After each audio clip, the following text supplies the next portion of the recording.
નમસ્કાર, હું ચિરાગ TV9 ન્યૂઝમાં આપનું સ્વાગત છે। મોટા સમાચાર અમદાવાદથી જ્યાં જીવરાજ પાર્ક વિસ્તારનો બનાવ સામે આવ્યો છે, જ્યાં બંધ મકાનમાં આગ ફાટી નીકળી હોવાના સમાચાર છે। સહજાનંદ ટાવરમાં બંધ મકાનમાં આગનો બનાવ સામે આવ્યો છે। આગમાં જો કે જાનહાનિના હાલ પૂરતા કોઈ સમાચાર નથી। શોર્ટ સર્કિટના કારણે આગ લાગી હોવાની શક્યતાઓ છે।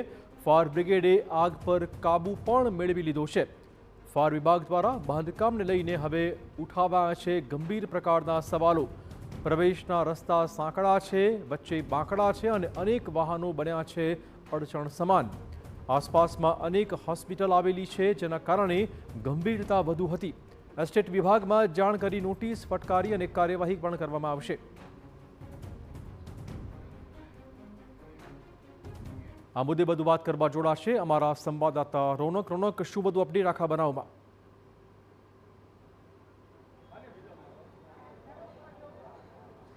જે બિલકુલથી આગ એ ખૂબ જ ગંભીર સમસ્યા છે। અનેક વખત તેને ગંભીરતાથી લેવા માટે પણ કહેવામાં આવે છે, પરંતુ ક્યાંક ને ક્યાંક રહીશોની, સ્થાનિકોની બેદરકારીને કારણે જીવ ગુમાવવા સુધીના પરિણામ છે તે આવી શકે છે। થોડીક જ વાર પહેલાં અમદાવાદના શ્યામલ પાસે આવેલા સહજાનંદ ટાવરના બીજા માળે આગ લાગવાની ઘટના છે તે બની હતી।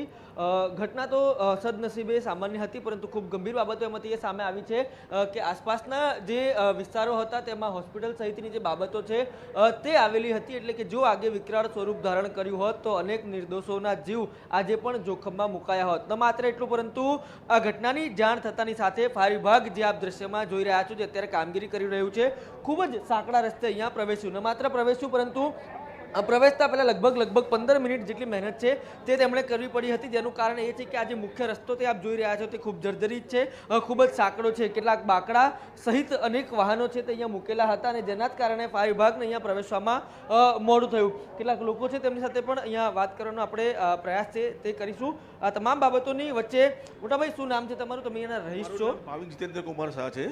અચ્છા, આ ફ્લેટની સ્થિતિનું હાલ જણાવો। જે આગ લાગી, ફાયર વિભાગ અહીંયા આવ્યું, પ્રવેશતા લગભગ 15-20 મિનિટ મોડું થયું, બાંકડા સહિતની જે બાબતો હતી, અંદર પ્રવેશતા વાર લાગ્યું, આજુબાજુમાં હોસ્પિટલ આવેલી છે, ખરેખર સ્થિતિ શું છે? અરે સાહેબ, અહીંની સ્થિતિ તો બહુ ખરાબ છે।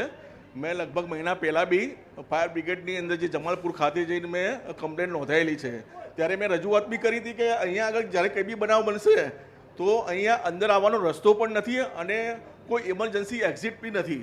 પણ આજે મહિનો થઈ ગયા છતાં બી ફાયર બ્રિગેડે બી કોઈ પગલાં ભર્યા નથી સાહેબ। અચ્છા બેન, શું કહેશો તમે આજે અહીંયા વાસ્તવિક સ્થિતિ છે ને લઈને? આમના સોસાયટી મેન્ટેન નથી, કોઈ મેન્ટેનન્સના પૈસા જ નથી ભરતું। વારંવાર નોટિસો આપીએ, હિસાબ આપીએ તો પણ કોઈ મેન્ટેનન્સના પૈસા ભરતા નથી। એટલે સોસાયટીમાં ફંડ બિલકુલ છે જ નહીં। સ્વાભાવિક રીતે અન્ય ફાયર અધિકારીઓ પણ અહીંયા હાજર છે, તેમની સાથે પણ વાત કરવાનો પ્રયાસ કરીશું। સોલંકી સાહેબ, ગંભીરતાનો એક મુદ્દો છે, અહીંયા આવતા ખૂબ વાર લાગી અને આજુબાજુમાં હોસ્પિટલો પણ છે। જો સમયસર અહીંયા ના પહોંચાડી શકાયું હોત તો કેટલી ગંભીર દુર્ઘટના હોત? જો સમયસર ના પહોંચી શક્યું હોય ફાયર બ્રિગેડે તો ઘણી મુશ્કેલી મૂકે। આજુબાજુમાં રેસિડન્ટ છે અને હોસ્પિટલ પણ છે અહીં કને, એટલે આગ કોઈ જો મોટી વિકરાળ થઈ ગઈ હોત તો મુશ્કેલી થઈ જતી એવું છે। સમયસર ફાયર બ્રિગેડની ટીમ આવી અને તાત્કાલિક આગ બુઝાવી દીધી છે અને અત્યારે સંપૂર્ણ આગ બુઝાઈ રહી છે। અત્યારે હાલ જે ઘરમાં આગ લાગેલી હતી એની આજુબાજુમાં મેડિકલના ગોડાઉન છે, હોસ્પિટલો છે, એવી કંઈક બાબત છે? હા, એક ઉપરના જે આગ લાગી છે એના ઉપરના માળે હોસ્પિટલ છે, ગાયનિક હોસ્પિટલ, અને નીચેના માળે કંઈક મેડિકલ સ્ટોર, મેડિકલ છે। સ્થાનિકો આક્ષેપ લગાવી રહ્યા છે કે ફાયર વિભાગને અનેક વખત જાણ કરવામાં આવી છે કે કોઈ એક્ઝિટ નથી, એન્ટ્રી એક જ છે, ભયજનક છે, તેમ છતાં ફાયર વિભાગ કામ નથી કરતું। એવા પ્રકારના આક્ષેપ સ્થાનિકો લગાવી રહ્યા છે। આ મામલે શું કહેશું? આમાં કંઈ ફાયર વિભાગનું છે નહીં કે આને અમને એસ્ટેટ વિભાગમાં અમને લખીને આપવું જોઈએ કે એસ્ટેટ વિભાગ આનો કોઈ પણ રસ્તો કરી શકે। સ્વાભાવિક રીતે ધારાસભ્ય જે અહીંયાના સ્થાનિક છે તેમના દ્વારા પણ 2-3 દિવસ અગાઉ જે સન્માન સમારોહ રાખવામાં આવ્યો હતો, એની જગ્યાએ આ પ્રકારે ક્યાંક ને ક્યાંક સ્થાનિક સ્થિતિને લઈને ધ્યાન આપવું જોઈએ એવું આપ માનો છો?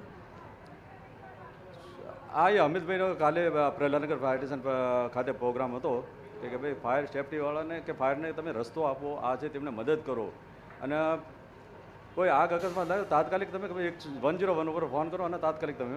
સ્વાભાવિક રીતે જે વાત કરવામાં આવે છે ગોડાઉનની, અમે આપને બતાવવાનો પણ પ્રયાસ કરીશું। અહીંનો ખરેખરનો ચિતાર કે આપ જુઓ, આ રેસિડેન્સ ફ્લેટ છે, રેસિડેન્સ ફ્લેટમાં આ પ્રકારે કમર્શિયલ એક્ટિવિટી છે તે ચાલી રહી છે। હજુ તો અમે પ્રથમ માળે જ પહોંચ્યા છે। પ્રથમ માળે આપ જુઓ કેટલીક જે કમર્શિયલ એક્ટિવિટી છે તે અહીંયા ચાલી રહી છે અને કમર્શિયલ એક્ટિવિટી રેસિડેન્સ ફ્લેટમાં કેવી રીતે ચાલે છે તેને લઈને ગંભીર છે તે સવાલ ઊભો થાય છે. આ ઉપર જવાનો પણ પ્રયાસ કરીશું, જે જગ્યાએ આગ લાગી છે તે પણ આપણે બતાવવાનો પ્રયાસ કરીશું. આ જુઓ, આ જે વાત્સલ્ય હોસ્પિટલનું બોર્ડ છે તે મારેલું છે, અત્યારે એ બંધ અવસ્થામાં છે તે પ્રકારની સ્થિતિ છે તે સામે આવી રહી છે.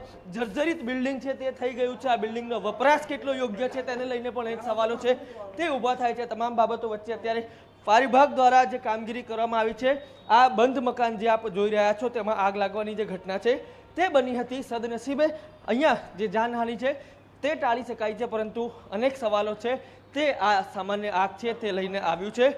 જો આ આગે વિકરાળ સ્વરૂપ ધારણ કર્યું હોત તો કયા પ્રકારની સ્થિતિનું સર્જન થયું હોત તે હજુ પણ એક ગંભીર સવાલ બનીને ઊભો છે.